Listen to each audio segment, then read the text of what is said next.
veux être animateur? Allez, viens avec moi. À Lyon, les enfants qui ne sont pas en classe mais qui sont à l'école, ils sont en périscolaire. Pour s'organiser soit comme ici par la ville de Lyon, pour les accueils municipaux, soit dans d'autres écoles, par des associations d'éducation populaire, des MJC, des partenaires de ce type. Nous accueillons les enfants sur différents temps. Donc la pause de midi où à la fois on a un temps de cantine et à la fois on leur propose des activités, et également des temps du soir, donc également des temps d'activité. Et mon rôle à moi, c'est d'être le chef d'orchestre de tout ça, entre les différentes personnes, les différentes organisations à mettre en place. Allez, viens!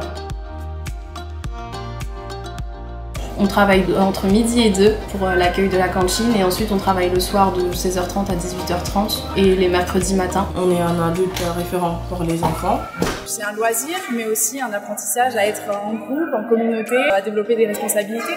On suit tout le long de l'année un but au final. Je pense que les activités qu'on leur propose, qu'elles soient dans la cour, mais aussi en les responsabilisant à la cantine, et ça apporte quelque chose pour eux et on voit au final qu'ils grandissent.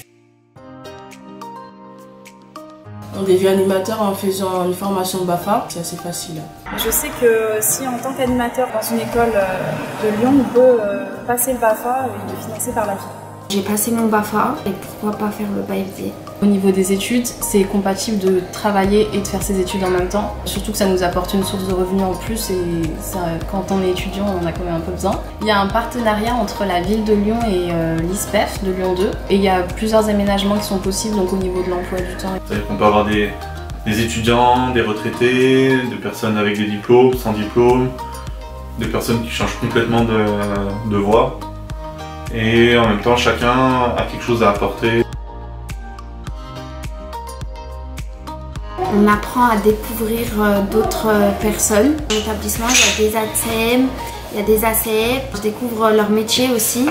D'être en contact avec les enseignantes, c'est super enrichissant. Le soir aussi avec les parents, c'est enrichissant. On peut parler de leurs enfants. Avec le quartier, on organise des projets avec la MJC.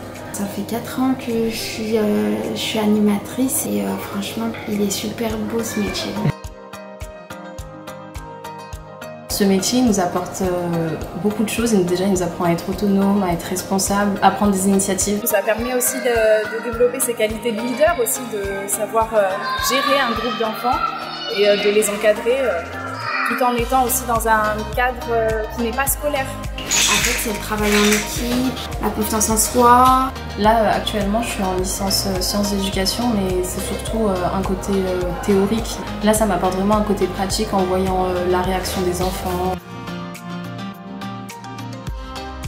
Je pense qu'il faut être ouvert d'esprit, savoir parler aux enfants, donc adapter son discours aux enfants. Aller postuler auprès des mairies et des associations. C'est un métier sympa, il faut venir nous rejoindre.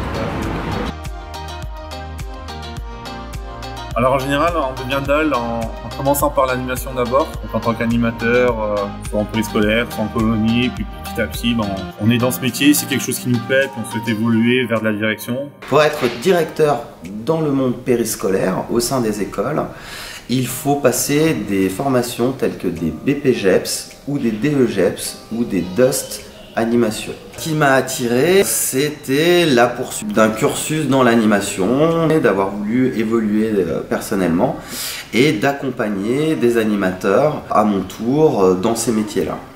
C'est toi d'être un nouvel animateur? Tu viens?